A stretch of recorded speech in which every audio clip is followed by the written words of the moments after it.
Vamos voltar a falar de filosofia aqui no canal um pouco, né? Se vocês me permitem.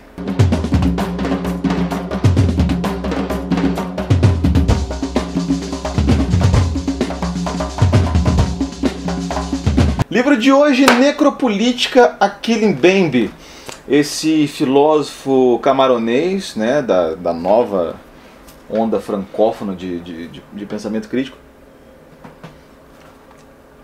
Fez esse livrinho, foi publicado pela N-1 Edições. E vamos lá, cara, assim, desde já me desculpe se eu soar raso ou fizer uma leitura meio pobre do livro. Eu não estou mais tão acostumado assim a falar de filosofia. Aliás, eu não acho que eu estou mais acostumado a falar sobre nada, assim. Eu sinto que eu estou cada vez mais idiota, assim, cada vez mais regredindo, não sei. Acho que eu vejo meus textos do Livrada lá do começo e assim, pô, já fui mais sagazinho em algumas coisas, mas ok. Nesse livro aqui, o Achille Mbembe, eu pedi para a N-1 Edições me mandar esse livro aqui. Tinha acabado de acontecer aquele caso lá da menina Agatha, lá do Rio, né? E foi, enfim, foi aquela menina que foi morta pela polícia, enfim, e teve toda aquela coisa, aquela comoção depois que os policiais tentaram entrar no hospital para recuperar a bala que matou ela, tipo, várias coisas esquisitas e tal. Beleza. E o que é a necropolítica? A necropolítica é justamente a morte como política, né? Então, para falar da morte como política, o Achille Mbembe faz se atualiza nos estudos pós-Foucaultianos da relação de biopoder, ou seja, o poder que se exerce sobre o corpo do outro, sobre a vida do outro, né? Então, o Estado, né, que no modelo clássico de Estado tinha o monopólio da violência, também tem, ou tinha em alguma instância, o direito de decidir quem vive e quem morre, né? E aí vem a pena de morte e todos esses outros assuntos. O que ele fala? Primeiro ele faz uma breve explanação sobre esse pensamento Foucaultiano do biopoder e fala sobre as técnicas de colonização que aconteceram na África e etc. Então, assim, o que ele quer fazer com isso, na verdade, é primeiro distanciar a colonização, ou seja, as guerras coloniais, de guerras europeias, de guerras, né, muito, entre aspas, civilizadas. Porque essas guerras que acontecem na colonização, elas não visam não só a conquista do território, mas também uma certa aniquilação do povo colonizado. Então ele diz assim que, né, nunca foi intenção do colonizador exercer o mesmo tipo de política que ele exerce na metrópole como na colônia, né? Ou seja, a França ou a Bélgica, por exemplo, não vai tratar os belgas da mesma maneira que vão tratar os congoleses do Congo belga, por exemplo, né? Eles nunca pensaram isso de diferente. Então, na colonização e em tudo aquilo que se seguiu a colonização africana, em especial, e depois também o que se estendeu ao resto da população negra nas outras partes do mundo, inclusive a questão da plantation, né, nos Estados Unidos, inclusive a questão do apartheid na África do Sul, houve um aprimoramento das técnicas de necropolítica, das técnicas de matança, das técnicas de segregação, né? E para isso ele também traz alguns estudos do Fanon, né, do Fritz Fanon, que é um proeminente filósofo negro, um clássico filósofo negro da Martinica, se eu não me engano, mas ele, enfim, exerceu bastante influência na Argélia ali, com as coisas dele. Tem um trecho dele que eu queria ver, porque eu acho que ele é muito interessante para falar das nossas situações, dos nossos... o que ele fala de cidade do colonizado, que são as nossas favelas, ou etc. Ele vai falar assim: a cidade do colonizado é um lugar de má fama, povoado por homens de má reputação. Lá eles nascem, pouco importa onde ou como. Morrem lá, não importa onde ou como. É um mundo sem espaço, os homens vivem uns sobre os outros. A cidade do colonizado é uma cidade com fome, fome de pão, de carne, de sapatos, de carvão, de luz. A cidade do colonizado é uma vila agachada, uma cidade ajoelhada, né?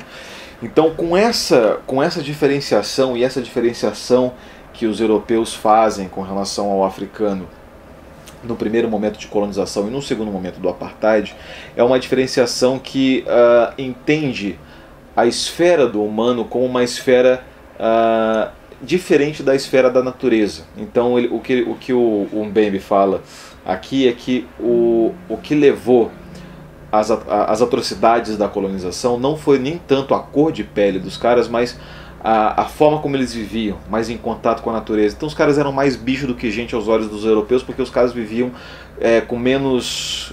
viviam mais em contato com a realidade da natureza do que com a realidade da civilização, né, dessa coisa que o homem cria posteriormente. Então ele fala assim que muito provavelmente os caras nem se deram conta de que eles estavam cometendo crimes, porque os caras matavam os caras como se fosse bicho, né? Então essa é uma coisa. De modo que a partir disso daí ele começa a fazer ele dá uma leve cutucada na questão dos estudos da Hannah Arendt sobre o Holocausto, que ele fala assim, aquilo que foi feito no Holocausto, da morte sistemática de judeus, etc., aquilo já estava sendo feito na África muito tempo antes. E a razão pela qual ninguém falou nada sobre isso é que o Holocausto nada mais é do que as técnicas de necropolítica aplicadas aos povos civilizados da Europa, né? Então já tem um primeiro valor do livro, um valor de obra aí, que é um recuo em relação àquilo que a gente tem como dado, né? Por uma perspectiva africanista. Isso eu acho uma coisa muito interessante, porque existem milhões de estudos sobre o que foi o Holocausto, o que o Holocausto representou na humanidade. E esses estudos muito frequentemente desconsideram a época do Tratado de Berlim e daquela coisa toda, inclusive antes do Tratado de Berlim também. Então essa é uma parte, né? E a segunda parte que eu queria falar desse livro, que eu acho que é uma parte que diz muito em contato, né? Tem muito ponto de contato com a nossa realidade brasileira, e aí já falando do caso do Rio de Janeiro especificamente, e de alguns poderes estabelecidos, é o que ele fala sobre a guerra no mundo de hoje, né? A guerra no mundo de hoje, ele diz que ela tem uma diferenciação das guerras clássicas, porque ela não visa ocupação de território, aniquilação de povo, exatamente. Elas se constituem em ataques relâmpagos, né? Esses ataques relâmpagos, isso não é ele que está dizendo, isso sou eu que estou dizendo, mas são ataques relâmpagos que visam desestabilizar, né, os outros territórios em detrimento em favorecimento de um fortalecimento de outro Estado. Que são as guerras econômicas, né? As guerras econômicas que desestabilizam politicamente e economicamente um país, para que esse país seja mais economicamente explorável por outro país, né? Que é o que está acontecendo aqui no Brasil agora, vamos combinar, né? Então, um clima de hecatombe política total. Chega esse cara aí, o cara começa a vender o país inteiro para os americanos, e isso faz parte, coisa que não aconteceria se a gente tivesse um governo realmente do lado do povo, alguma coisa do tipo. Então faz parte de uma nova configuração de guerra, esse tipo de ataque relâmpago. E aí, para citar isso, ele fala da campanha do Kosovo e da Guerra do Golfo, né? Que foi uma covardia tremenda, assim, né? Ele fala uma coisa muito drástica na época da guerra do Kosovo, da campanha do Kosovo, né? Que foi explodida ali uma reserva de tratamento de água perto de Belgrado, em Pančevo, e a contaminação da água foi tamanha, assim, que os médicos sugeriram para todas as mulheres que estivessem grávidas para abortar. Tipo, aborta agora, porque vai dar merda. E todo mundo quiser ter filho, pelo menos espera 2 anos para querer ter filho, porque não vai dar certo. Tipo, a contaminação estava brutal, assim. E mais importante do que isso, né, então isso desconfigura a guerra naqueles termos que a gente conhece de guerra justa, guerra injusta, porque não dá, assim, tá diluído o sistema, né? E aí já entra na questão da liquidez do mundo do Bauman, né, daquela teoria da liquidez do Bauman. E mais importante sobre isso é que na África, isso ele fala da África de hoje, mas que também serve para o Brasil, Rio de Janeiro, norte do Brasil, etc., em que há uma perda por parte do Estado da reivindicação do monopólio da violência, ou seja, o Estado não pode mais falar que é ele que detém o monopólio da violência, e nem necessariamente é desejável para ele ter esse monopólio da violência. Existem uma série de outras forças, né? Na África existem algumas mais, aqui no Brasil principalmente o tráfico e a milícia, mas principalmente a milícia. A África ainda tem aquela coisa das crianças soldado, né? O Cone, lembra? Não, o Cone, cara, o Cone 2012, que a galera queria prender, e o cara que queria prender o Cone foi preso antes do Cone, cara, porque o cara estuprava umas crianças, não, um negócio assim. Ah, rolou um bagulho desse aí, porra, parada desagradável pra caralho. Enfim, essas warlords, né? Esses senhores da guerra com exércitos particulares, seguranças particulares, segurança de shopping que vai lá e mata um garoto no estacionamento, um segurança de supermercado que vai lá, o cara vai lá, rouba e mata o cara, enfim, esse tipo de coisa, né? O Estado já perdeu o controle sobre o biopoder que ele tinha, né? Esse direito de matar. E principalmente fala-se muito na guerra contemporânea que ela já não é mais aquele sistema de terra arrasada que acontecia tipo Libéria, década de 90, sabe aquela coisa de você chegar primeiro com bomba por cima e depois com trator por baixo, tirando todas as árvores, queimando casa, sabe aquela coisa? Isso não acabou, cara. Agora é outro sistema, né? Então, assim, por que esse livro é interessante? Primeiro, por tudo isso que eu falei. Eu estou apresentando aqui as ideias dele para a gente entender. Mas principalmente porque entender esses mecanismos do poder moderno, que por si só já são super difíceis de serem entendidos, justamente porque dinâmicos, justamente porque fluidos pra caramba, a gente tem que saber da onde que tá vindo a porrada, cara. Sabe? A porrada tá vindo todo dia. E a gente não sabe de onde está vindo. Então, assim, entender esse tipo de coisa é entender um pouco de onde está vindo a porrada. Se você entende da onde vem a porrada, você sabe pelo menos para onde que você mira a tua luta, né? Para onde que você vai mirar os teus esforços políticos como cidadão reivindicador de seus direitos, etc. Né? Que é uma coisa que as comunidades do Rio de Janeiro estavam fazendo, com algumas representações políticas municipais, incluindo Marielle Franco, que era sempre uma grande defensora dos direitos humanos dessa população mais desfavorecida do Rio de Janeiro, né? E é preciso lutar, cara, porque, bicho, se deixar, sem sacanagem, vocês já perceberam isso, cara, já perceberam que esses caras, assim, esses caras protofascistas, não vou mais citar o nome dos caras não, cara, meio que cansei deles por hoje.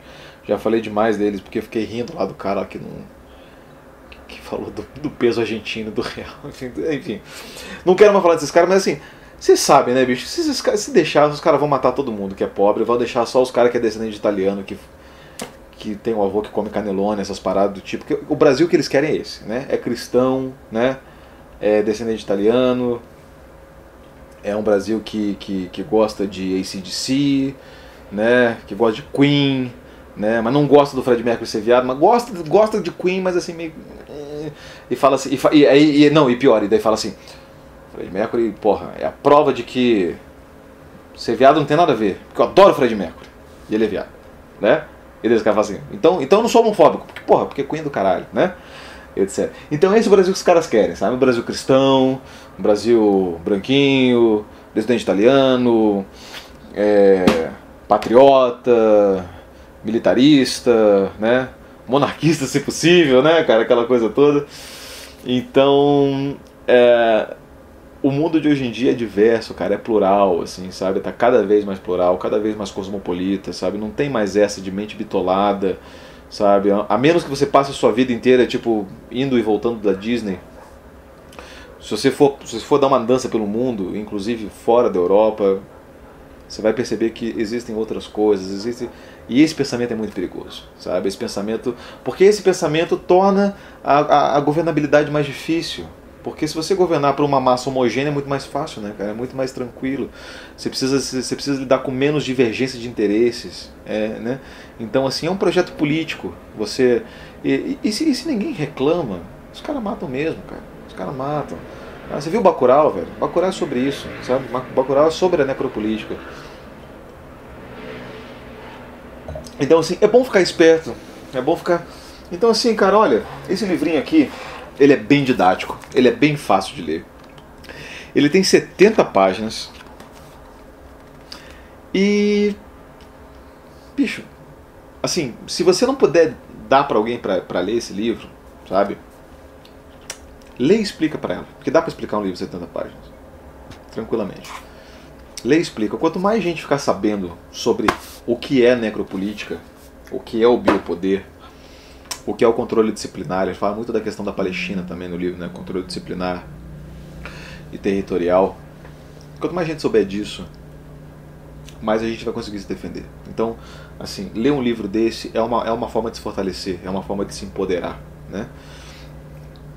Então, é isso. Eu recomendo a leitura dessa porra aí, porque os tempos estão tão caóticos. A gente dá muita risada, né, durante o dia, a gente passa rindo muito, porque os caras falam muita merda, fazem muita besteira. Os caras são os energúmenos, os animaizinhos analfabetos. Beleza. Mas assim, também é preciso lutar, tá ligado? Também é preciso lutar. Então é isso aí. A gente fica por aqui. Dá um joinha, se inscreve no canal. Vamos comentar sobre a necropolítica e o biopoder. Um abraço, galera, e tchau.